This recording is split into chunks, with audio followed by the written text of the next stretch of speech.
MC 정관용, KBS 1라디오 정관용의 시사본부. 들어보면 달라요.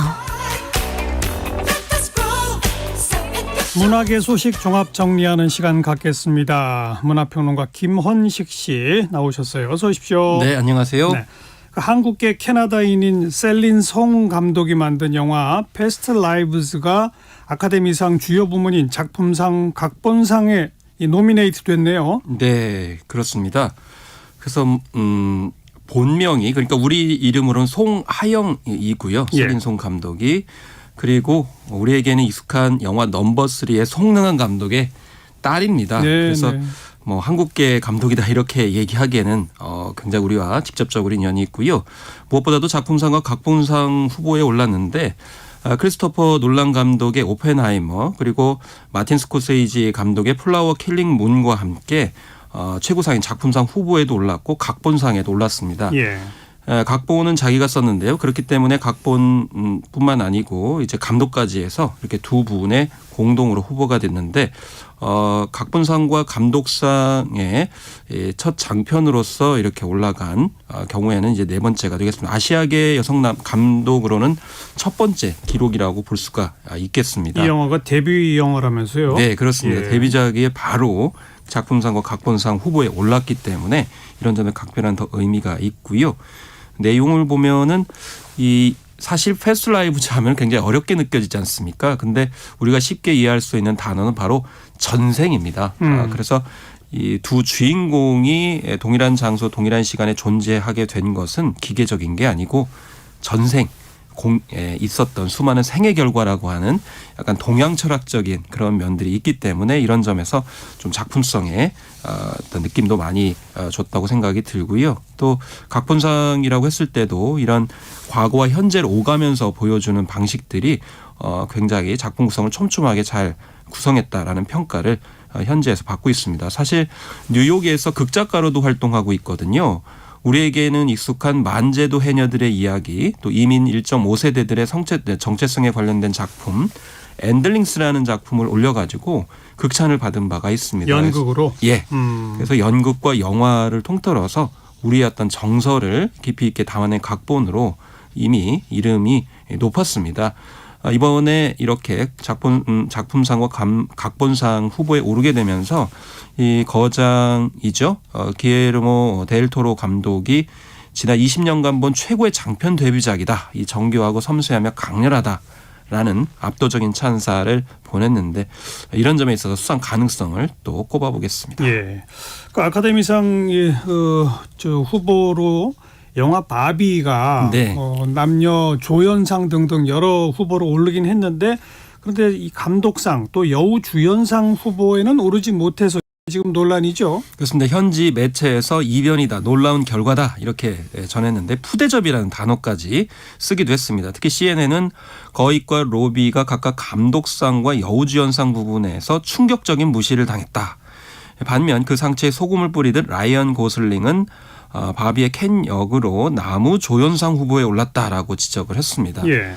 이 나무조연상 후보에 오른 또 이제 출연 배우인 라이언 고슬링도 성명을 내고 바비 없이는 켄도 없고 그레타 거익과 마고 로비 없이도 영화 바비가 있을 수 없는데 후보에 오르지 못한 것은 실망스럽다 이렇게 공식적으로 밝혀서 논란이 계속 이어지고 있습니다. 그러니까 아카데미가 이 여성 감독과 주연 여배우를 그 후보작에서 빼버린 것은 이 아카데미 시상을 주도하는 단체의 성차별적인 구조가 반영된 결과다. 이렇게 비판하는 거죠. 그렇습니다. 정확한 지적이신데요. 그래서 여성 감독과 주연 여배우를 제외한 것이 차별적인 것이다라는 주장들이 작가들 사이에서 계속 나오고 있습니다. 그래서 이 아카데미가 가부장적 구조에서 소외된 여성들에 대한 영화인 바비를 작품상 후보에는 올렸지만은 연출한 여성은 감독상 후보에 올리지 않았다라는 주장을 또 했고요. 다른 작가인 조디 리퍼도 우리는 사실상 가부장제를 아주 잘하고 있다 하면서 비꼬는 내용을 올리기도 했습니다. 네. 그리고 힐러리 클린턴 전 국무장관도 SNS에 그레타와 마고는 흥행에 성공했지만은 금메달을 집에 가져가지는 못했다. 그렇지만 수백만의 팬들은 당신들을 더 사랑한다라고 언급했고 작년에 이 아카데미에서 여우주연상을 받은 배우 양자경 씨도 매우 유감스럽다 이런 표명을 하게 됐습니다. 반면에 이건 성차별 문제로 보기 어렵다라는 반론도 있긴 있죠. 네, 그렇습니다. 배우 우피 골드버그가 이제 언급을 했는데요. 이런 부분에 있어서는 좀 백인 위주의 성차별 주장이다라는 그런 측면을 부각을 하고 있습니다. 그래서 우피 골드버그는 모두가 상을 받는 것은 아니다. 원하는 모든 것을 얻지는 못하는 법이다. 이렇게까지 얘기를 했는데 그 이면에는 우피 골드버그가 흑인이지 않습니까? 그래서 마고 같은 경우 백인이고 그 감독도 백인이고 이런 점에서 좀 다른 의견을 표했는데요. 이 다른 의견을 또 표하고 있는 영화 매체 할리우드 리포터의 수석 편집자인 레베카 선 같은 경우에는 이 시상식 무시에 대한 집착은 백인 페미니즘의 한 사례다. 이렇게까지 이야기를 했습니다. 특히나 이번에 여우 주연상 후보에 오른 첫 원주민 출신 배우 릴리 그레드스톤 같은 경우는 유색 인종인데 너무 두 백인 여성 그러니까 감독상과 주연상에 이렇게 여 감독과 여배우가 들지 못했다는 것만 부각하고 있다. 이렇게 얘기를 하면서 우리에게 익숙한 배우죠. 예, 앞서서 말씀드린 패스트 라이브즈의 한국계 배우인 그레타 리를 꼽았습니다. 그레타 리는 한국어와 영어 이걸 굉장히 잘 섞어가지고 미묘한 그런 심리들을 잘 묘사했는데 후보에 오르지 못했다는 거예요. 그럼 결국에는 흑인이나 아시아계 배우가 오르지 못한 것에 대해서는 혹은 이제 원주민 출신 오른 것에 대해서는 높은 평가를 하지 않고 결국 백인 여성들만 후보에 오르지 못한 것을 여성차별이라고 이렇게 주장하는 것은 아니냐 이런 이제 주장인데요.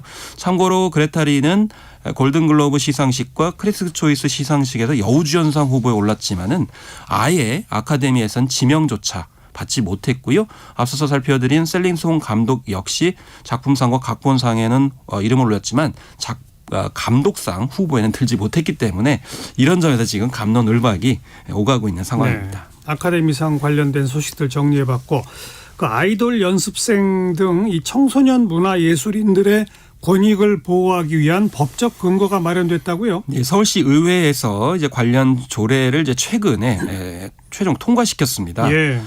서울에서 이렇게 나선 이유는 지난해 9월 기준 국내에서 등록된 연예기획사는 4,700여 개인데요. 이 중에 82.3% 3,900여 개가 서울에 등록돼서 영업을 하고 있기 때문입니다. 대부분 아이돌 육성 활동이 서울에서 이루어지고 있고 그렇지만 아이돌 연습생 권익 보호를 위한 제도적 근거가 전혀 없었죠.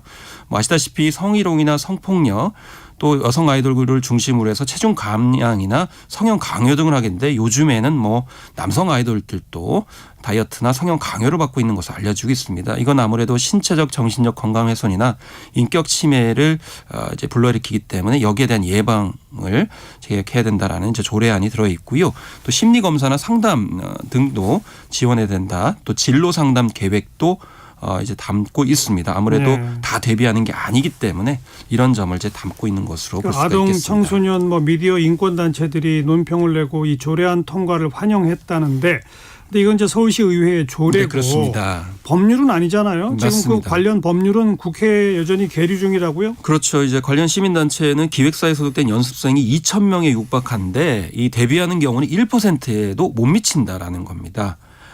그리고 이제 중간에 탈락했을 때 뭐 진로 지도나 이런 것들이 전혀 이루어지지 않은 그런 상황이고요. 그렇지만은 이 청소년 상담 체계에 관련한 상담 비용과 운영비 정도만 할당하는 수준이기 때문에 말씀하신 대로 관련법의 통과가 필요하다라고 이제 언급하고 있는데 바로 대중문화예술산업발전법입니다. 여기에는 촬영 현장에서 권익을 어떻게 보호할 것인지 청소년 인권 보호관을 두도록 하는 그런 내용도 있고 또 용역 시간 제한을 세분화해 가지고 청소년들한테 더 뭐 교육권이나 이런 것들을 보장할 수 있는 내용이 있는데 이게 국회 법제사법위원회에서 8개월이 넘게 계류되고 지금 통과되지 않고 있습니다. 그렇기 때문에 말씀하신 대로 조례를 넘어서서 법률 개정을 통해서 실효성을 하루빨리 가져야 된다라는 것이 공통된 주장이 되겠습니다. 빨리 국회에서 좀 처리가 돼야 될 텐데요. 네네. 지금 그 도서 정가 제도가 바뀐다고요? 이 뭐 웹툰이나 웹소설 같은 웹 콘텐츠는 도서 정가제 적용 대상에서 제외하고요? 그런다고요? 네, 그렇습니다.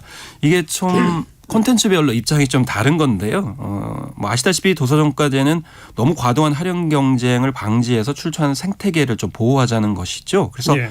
공식적으로는 가격 할인폭을 정가의 15%로 제한하는 건데요.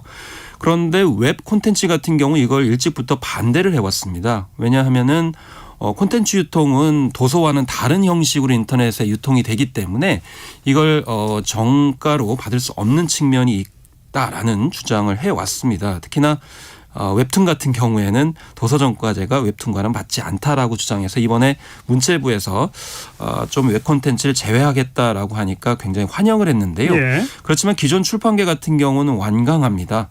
웹 콘텐츠에 예외를 둘 경우에는 앞으로 그 예외를 좀 확장해 가지고 예를 들면 전자책 등에 이르기까지 점차 출판계로 이게 확산이 될 거라는 그런 우려가 있는 것이죠. 참고로 앞서 헌법재판소는 지난해 7월에 전자책을 도서정가제 적용 예외로 해달라는 웹소설 작가 A씨의 청구를 기각한 바가 있습니다. 그렇기 때문에 앞으로 논란이 계속될 것으로 이렇게 보여지게 되고요. 예. 특히 영세서점에 대한 도서정가제 할인율 유연화, 그러니까 할인율을 좀 더 확대하자라는 건데 이건 영세서점이 좀 어렵기 때문인데요. 그렇지만 이것도 좀 논란이 있다. 왜냐하면 출판사가 더 싼 가격에 영세서점에 공급해야 되는데 그러면 출판사들은 좀 출혈을 하게 되는 그런 상황이거든요. 그러니까 영세서점을 돕기 위해서 영세한 출판사가 좀 더 싸게 공급해야 되는 것이냐라는 그런 또 새로운 논란이 또 예고되어 있습니다. 예. 요즘 그 드라마 주연급 배우들의 출연료가 뭐 어마어마하다면서요. 그래서 이 드라마 제작사나 방송 플랫폼 관계자들이 합리적인 출연료에 대해서 의견을 냈다고요? 아무래도 OTT 때문입니다. 이 글로벌 온라인 동영상 서비스 플랫폼에서 특히 이제 배우들에 대한 그 파격적인 개런티료를 지불을 하다 보니까 예. 결과적으로 지금 주연 배우들의 출연료가 회당 10억 원에 달한다라는 어이구. 이야기가 한 간담회에서 제작사 대표의 어떤 입을 통해서 나왔습니다. 심지어는 회당 출연료로 4억 원, 6억 5천만 원, 7억 원을 불러가지고 깜짝 놀랐다. 그래서 출연료가 너무 많다 보면은 작품 전체의 완성도가 떨어질 수 있다라는 건데요. 그럼 대안은 뭐냐?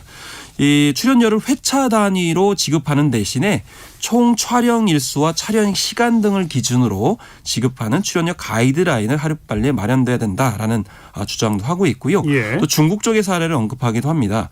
중국은 배우 출연료가 총 제작비의 40%를 넘길 수 없다는 점, 또 출연료에서 주연급의 출연료는 70%를 넘길 수 없게 이렇게 규정을 하고 있기 때문에 우리나라도 일정 정도의 선은 만들어야 되는 거 아니냐. 워낙 이 글로벌 자본들이 와서 개런티료를 굉장히 높이다 보니까 국내에서 이렇게 제작하기가 힘들다. 특히 방송사 드라마가 굉장히 어려운 상황이다라는 점입니다. 예.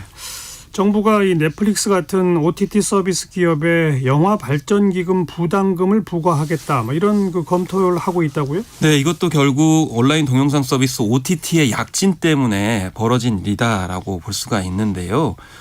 그래서 OTT 기업 같은 경우는 지금 굉장히 뭐 호황이다 이런 생각이 들 수 있죠. 영화 관람객은 줄어들고 있고 OTT를 통한 영화 등 콘텐츠 소비가 늘어나는데 사실 우리가 극장에 가서 티켓을 사게 되면은 거기에 3%가 영화 발전 기금 부담금으로 들어가게 됩니다. 이거는 영화를 창작하고 제작하는 데 쓰이고요. 또 독립예술 영화를 지원하는 데 사용하는데 OTT 기업은 한 푼도 내지 않고 있거든요. 네. 프랑스 정부 같은 경우에는 OTT 기업이 수익의 일정 부분을 콘텐츠 제작에 재투자하도록 유도를 하고 있기 때문에 우리도 영화 발전 기금 부담금을 OTT 기업에 부과해야 되는 거 아니냐라는 이야기가 지금 정부를 통해서 공식적으로 나오고 있습니다. 지금 그 영화 발전 기금이 고갈 위기라면서요. 그럼 OTT 기업이 부담금을 부담하게 되면 좀 숨통은 트일 수 있겠네요.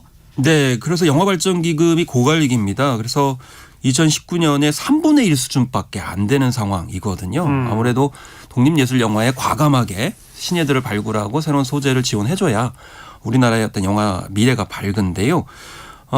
그렇지만 이제 과제도 있습니다. OTT에 부담금을 부과할 경우에 자칫 이 기업들이 요금 인상을 할 가능성이 높다라는 겁니다. 네. 이걸 어떻게 방지할 것이냐라는 것이고요. 이게 그대로 전가된다면은 정부가 이 법정 부담금 전면 재검토 지시를 하고 있는 그런 상황이기 때문에 이것과 배치가 되고요. 더군다나 우리가 영화 티켓을 하게 되면은 영화를 보시는 분들이 직접적으로 어쨌든 부담을 하시는 거지 않습니까?